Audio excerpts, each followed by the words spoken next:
जिस प्रकार से फिलिस्तीन ने इजराइल पर रॉकेट के माध्यम से हमला किया, राष्ट्रवादी लोग पूर्ण रूप से इसका विरोध करते हैं। दोस्तों, इजराइल और फिलिस्तीन का युद्ध क्यों छिड़ गया? आप पूरा वीडियो देखिए, समझते हैं इसे आसान भाषा में। इजराइल और फिलिस्तीन की लड़ाई केवल दो देशों की लड़ाई नहीं है, बल्कि यह तीन धर्मों की लड़ाई बन चुकी है। वो तीन धर्म कौन से हैं? दोस्तों, इसे जानने से पहले इस मैप को देखिए। आपको यह मैप समझने की अति आवश्यकता है। आप यह मैप समझेंगे तभी आपको इजराइल और फिलिस्तीन के बारे में पता चलेगा कि इनकी लड़ाई का मेन मुद्दा क्या है। आप जो यह मैप देख रहे हो, यह फिलिस्तीन और इजराइल का मैप है, जिसमें ये हरे रंग का नक्शा दिखाई दे रहा, यह पूरा इजराइल है, और जो यह केसरिया रंग का दिखाई दे रहा, यह फिलिस्तीन है। कुछ भाग आपको यहाँ पर दिखाई दे रहा है केसरिया रंग का, यह है फिलिस्तीन का हिस्सा गांजा पट्टी, और मेन जड़ यही गांजा पट्टी है। युद्ध का जितने भी युद्ध होते हैं इसी गांजा पट्टी से गांजा फूंक कर यहाँ के लोग तांडव करने लगते हैं। अब हम समझते हैं इस गांजा पट्टी को। जितने भी कहानी युद्ध की शुरू होती है वह इस गांजा पट्टी से ही शुरू होती है।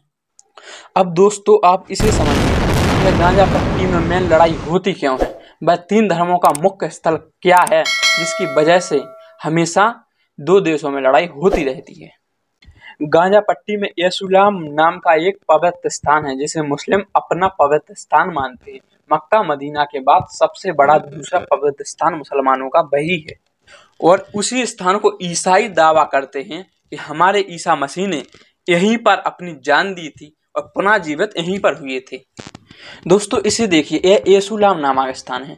पूरी लड़ाई इस 35 एकड़ की जमीन पर हो रही है। जितना ये पवित्र स्थान है, इसका एरिया 35 एकड़ का है, और इजराइल के यहूदी भाई चाहते हैं कि यह स्थान हमको मिल जाए और हम इस स्थान को अपना पवित्र स्थान बना सकें। हमारे भगवान की जो आस्था जुड़ी हुई है, हमारी और हमारे प्रभु की, वो इसी स्थान से जुड़ी हुई है। ऐसा मानना इजराइल के यहूदियों का है। अब आपको पूरी कहानी समझ आ चुकी होगी कि इजराइल और फिलिस्तीन के बीच लड़ाई होती क्यों है, तीन धर्मों का मेन स्थल है जो, उसका महत्व क्या है। दोस्तों, इजराइल कुछ सामान्य देश नहीं है। आप इजराइल को इस बात से समझ सकते हो, अगर इजराइल का कोई भी व्यक्ति किसी भी देश में रहता हो, अगर आपने उसको पैताड़ करने का काम किया, तो इजराइल आपको, आप जहां पर जिस भी स्थान पर होंगे वहीं आकर ठोक देगा।